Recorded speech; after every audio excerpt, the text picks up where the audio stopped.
Soal Guru Supriyani disomasi Bupati Konsel. PGRI singgung sikap Surnudin. Harusnya bijak. Ketua Persatuan Guru Republik Indonesia, PGRI, Sulawesi Tenggara, Abdul Halim Momo menyayangkan surat somasi pemerintah Kabupaten Konawe Selatan kepada guru SD Negeri 4 Baito Supriyani usai mencabut kesepakatan damai dengan Aibda Wibowo Hashim. Mestinya kita saling memaafkan. Ini juga akan menjadi presiden buruk buat pemerintah daerah kemudian mensomasi rakyatnya, jikata Halim Momo, Kamis 7 November. Menurut Halim, seharusnya pemerintah daerah memaafkan warganya, bukan mensomasi, dan ini membuat presiden buruk dalam penyelesaian perkara ini.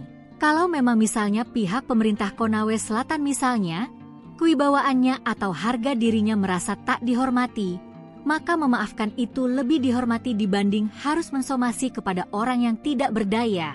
Jelasnya, kuasa hukum Supriyani, Andri Darmawan, menyebut surat somasi dari pemerintah Kabupaten Konawe Selatan ke kliennya salah alamat.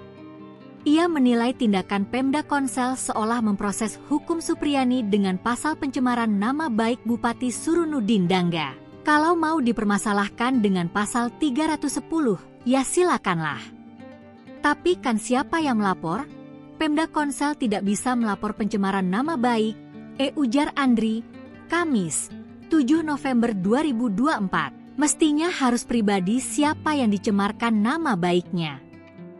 Pencemaran itu sekarang tidak ada institusi ataupun jabatan, harus menuju ke pribadi bukan jabatan. Menurut dia, pernyataan Supriyani sudah jelas, dia menyatakan kondisinya tertekan, tapi tidak menyebutkan siapa yang menekan.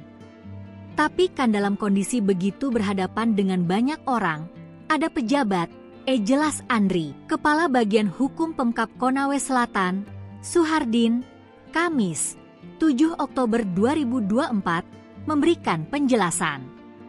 Menurut dia, somasi adalah teguran, dalam hal ini adalah kepada Supriyani. Tujuannya adalah memberikan kesempatan kepada Supriyani untuk berbuat sesuatu atau menghentikan suatu perbuatan sebagaimana diharapkan oleh Bupati Konawe Selatan, ujarnya tertulis.